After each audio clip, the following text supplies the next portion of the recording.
All right, here we go, everybody. Welcome to the final edition of the roster breakdown series as we lead ourselves into training camp for the 2026-2027 season.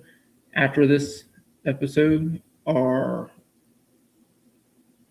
going to go into some different things, but this is a very special episode because this is one that I believe is the linchpin to everything else we talked about.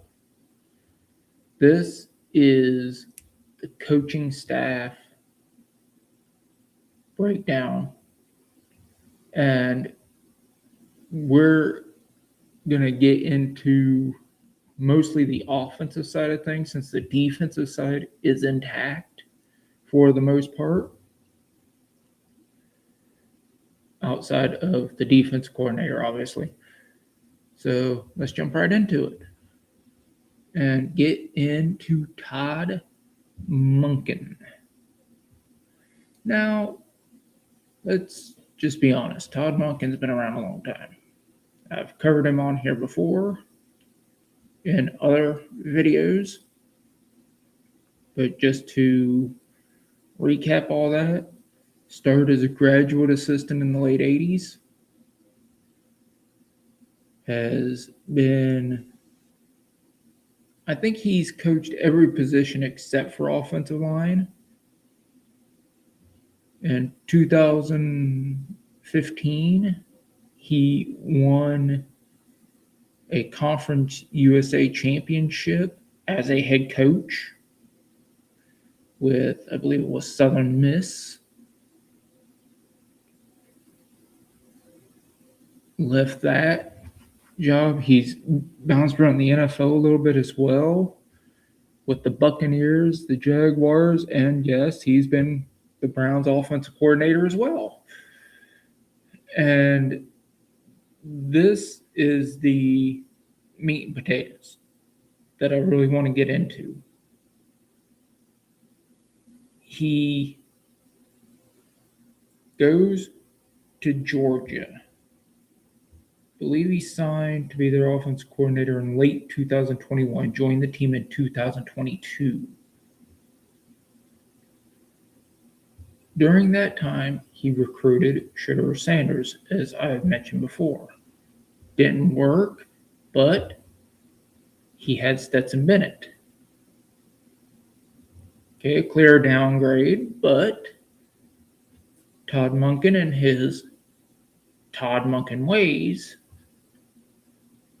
was able to get Stetson Bennett to a higher level than anyone expected.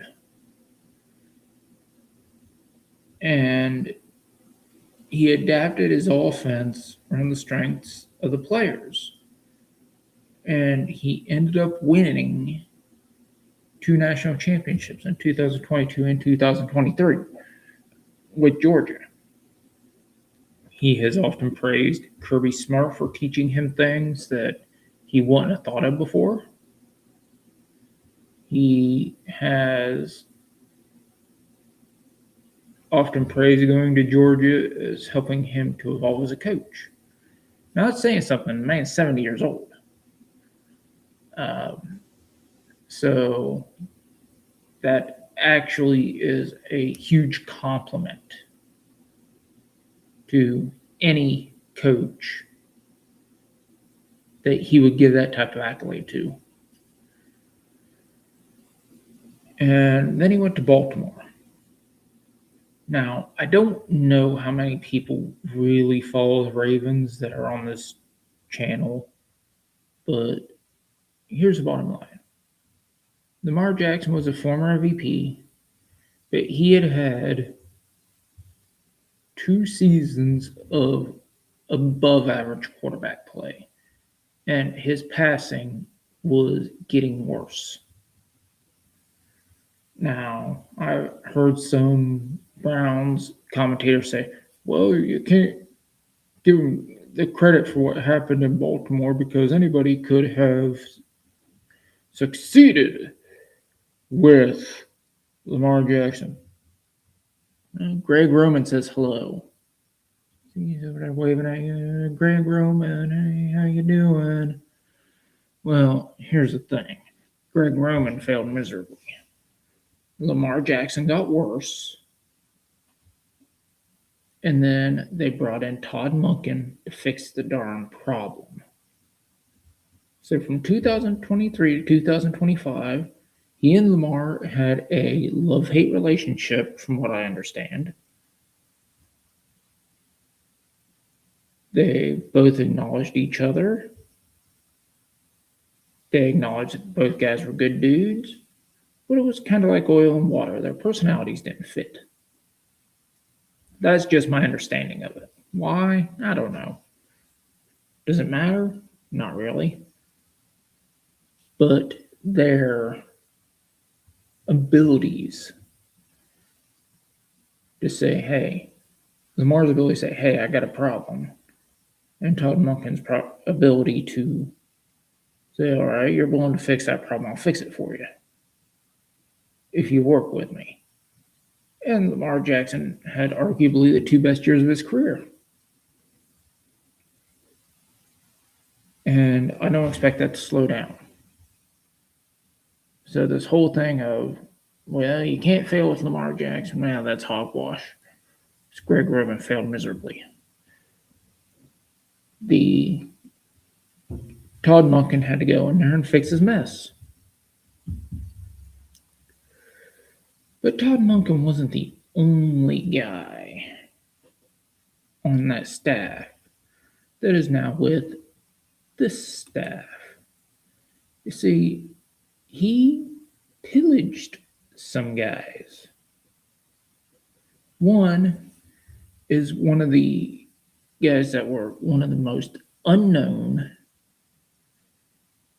most important people in that Baltimore room. And that is Brown's new offensive coordinator, Travis Schweitzer.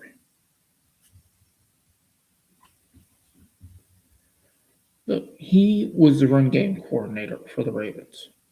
He created, from 2023 to 2025, under Monken, created one of the biggest, he created one of the best running games in the NFL. They averaged over 160 yards a game.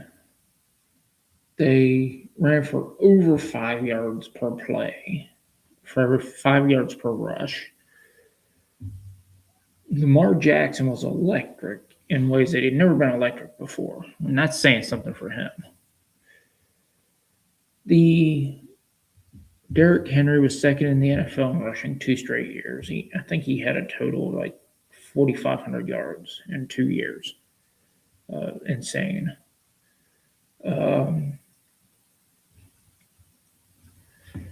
And he was the architect. Schweitzer was the architect of the run game, where Monken was the architect of the passing game and emphasized the teaching. As one of my old coaches used to call it, a teaching moment. Every time he did something wrong, it was a teaching moment. It was a training moment. That's what Todd Monken specialized in, were those training moments. Now, as Zach Jackson has said, well, I can't give you Todd Monken quotes because I'd get kicked off the air. Well, Zach didn't exactly say it like that, but, the emphasis was pretty clear that Todd Monken will drop any word at any time. Now, with Schweitzer is a little more low-key, a little more held back, thankfully.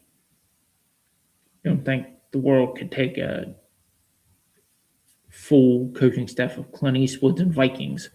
That would be really scary. I mean, we already have the bald guys that are going on there. I think it's in Minnesota. We don't need those type of combinations. What we do need are combinations of guys that work on teaching, training, and work well together. That's why I think Travis Schweitzer was an underrated hire, because he's young. This is his first offensive coordinator position.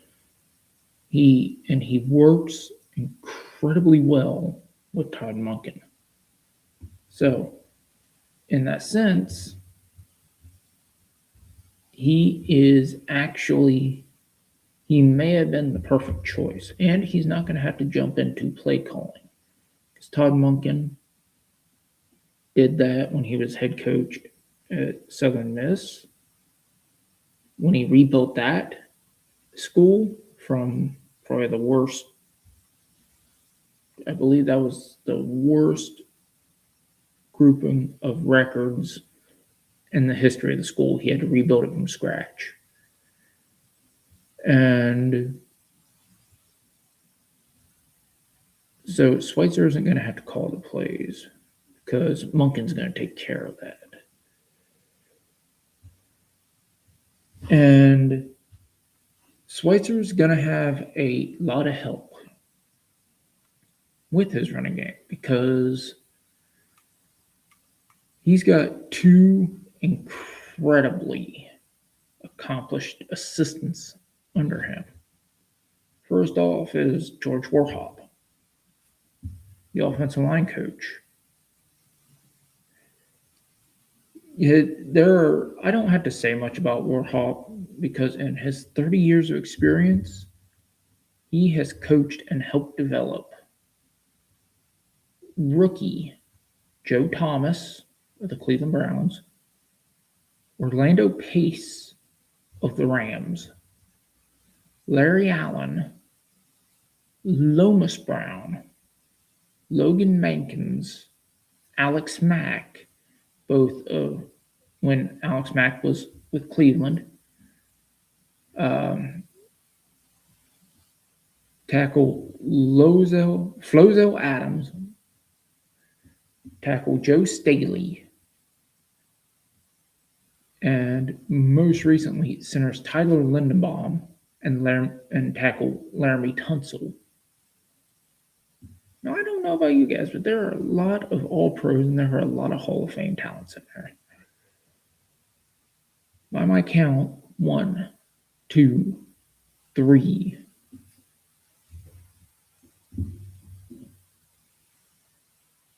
4. That's 4 potential Hall of Fame offensive tackles he's coached. And Joe Thomas, Orlando Pace, Lomas Brown, and Laramie Tunsil.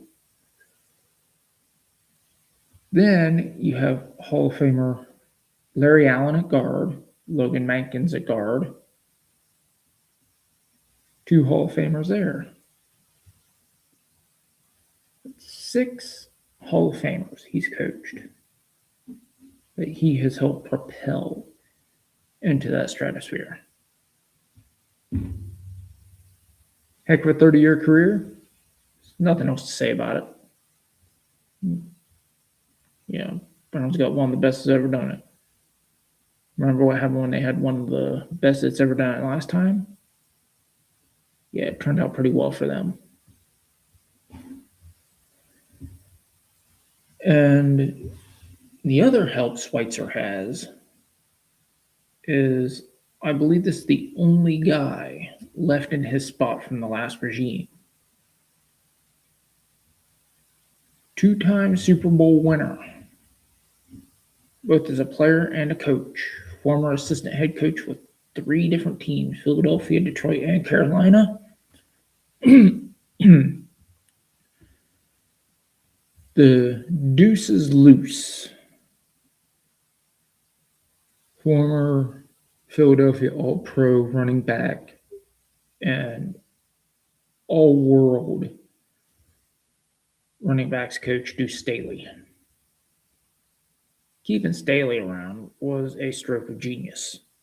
He was the one guy on that offensive staff I did not want Monken to let go because I saw it. I knew exactly what Staley was, and obviously Monken did too. Staley is an intense coach. He wants all these mechanics down 100%. He wants everybody to see what's happening in front of them. He wants the footwork down. He wants the mechanics down. He is a teacher. He's a tactician. And for someone with his experience as a former assistant head coach in 3 different places, Philadelphia won the Super Bowl with him as the assistant head coach. Now, I don't hold what happened to Carolina against him because anybody who remembers that Carolina team was a disaster. They ended up getting the number 1 pick that year. It was a mess. I don't think anybody really knows what happened in Detroit because everything was going good, and then the next minute he was gone. So I'm not sure what happened there, but it was interesting. Let's say that. So in this case, if you look, you have all-world offensive line coach that he pillaged from Baltimore because John Harbaugh wanted to take Warhop with him to the Giants. And he ended up being the first hire of Todd Monken. Then Harbaugh was also looking to take Travis Schweitzer. Well, that didn't work out either because obviously Travis Schweitzer is now the offensive coordinator in Cleveland. So Todd Monken was able to pillage these guys from Baltimore. And in the title, I put on that Todd Monken will be the Ollamh of Cleveland. What is that? That is master teacher in Old Celtic. And what is it that he has emphasized in the press conferences, in the huddles, and everything you've heard that have come out of Cleveland? It's teaching, training. What is the one thing he has done over the past 30-some years as well, if not better than anybody else? He has, well, actually 40 years, we're looking back at the 80s, and that is teach, train, build. That is his entire motto, and that fits the Old Celtic term of Ollamh because it means master teacher.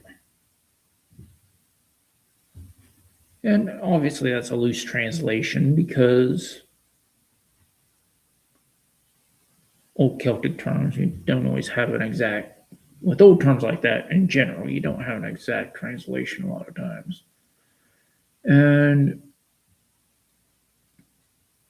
in conjunction with that, the assistants that he has chosen, the ones I just outlined, in Old Celtic would be his Mac Leighinn, which